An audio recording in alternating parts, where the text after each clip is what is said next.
काळजातल्या नसतात रे सगळ्यांचे आईबाप श्रीमंत.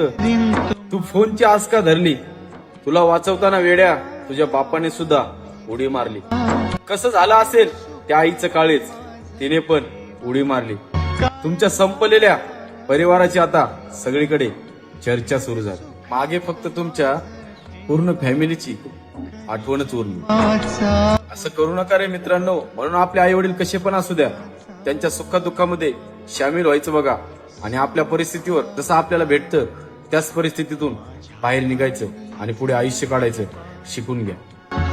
आज या पूर्ण परिवाराची सोशल मीडियावरती प्रत्येक ठिकाणी फक्त आणि फक्त चर्चाच आहे. पण आज ही पूर्ण फॅमिली एका आयफोन मुळे पूर्ण संपून गेली. त्या पूर्ण परिवाराला चढ अंत करणारी भावपूर्ण सत्ता आहे. कशी काळाची चाहूल आली, बाग सुखाची करपून गेली. कसं विपरीत झालं सार, होता सोन्याचा संसार, माझ्या राणीचा दरबार.